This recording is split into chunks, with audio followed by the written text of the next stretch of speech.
आगामी सोलापूर महानगरपालिका निवडणुकीसाठी राष्ट्रवादी काँग्रेस पार्टीच्या वतीने मंगळवार 16 डिसेंबरपासून इच्छुक उमेदवारांचे अर्ज स्वीकारण्यात येणार असल्याची माहिती अजितदादा पवार, राष्ट्रवादीचे शहर जिल्हाध्यक्ष संतोष पवार आणि कार्याध्यक्ष जुबेर बागवान यांनी दिली.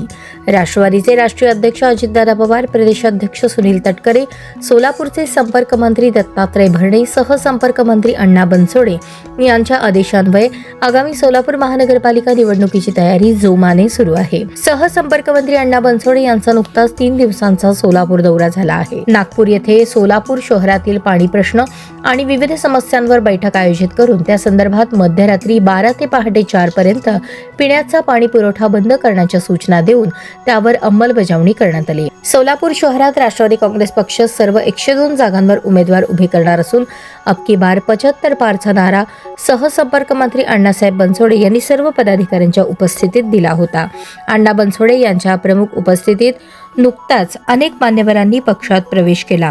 आणखी दिग्गज नेते पक्षात प्रवेश करणार आहेत. राष्ट्रवादी काँग्रेस पक्षासाठी सोलापुरात पोषक वातावरण तयार झाले असून इच्छुक उमेदवारांची संख्या प्रचंड प्रमाणात वाढली आहे.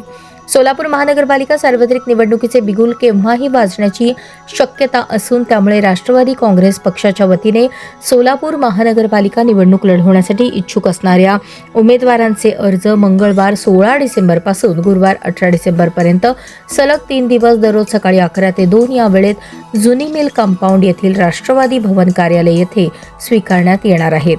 यावेळी राष्ट्रवादीचे सर्व ज्येष्ठ नेते, प्रदेश पदाधिकारी उपस्थित राहणार आहेत. महानगरपालिका निवडणुकीच्या अनुषंगाने राष्ट्रवादीसाठी सकारात्मक वातावरण दिसून येत असून राष्ट्रीय अध्यक्ष अजित पवार, प्रदेशाध्यक्ष सुनील तटकरे, संपर्क मंत्री दत्तात्रय भरणे यांच्यासह संपर्क मंत्री अण्णासाहेब बनसोडे यांनी निवडणुकीच्या अनुषंगाने तयारीला लागण्याच्या सूचना दिल्या आहेत, असेही जिल्हाध्यक्ष संतोष पवार आणि कार्याध्यक्ष जुबेर बागवान यांनी सांगितले. इच्छुक उमेदवारांचे अर्ज स्वीकारल्यानंतर वरिष्ठांच्या आदेशाने इच्छुक उमेदवारांसाठी मुलाखतीची तारीख, वेळ आणि ठिकाण ठरवण्यात येईल, असेही जिल्हाध्यक्ष पवार आणि कार्याध्यक्ष बागवान यांनी सांगितले.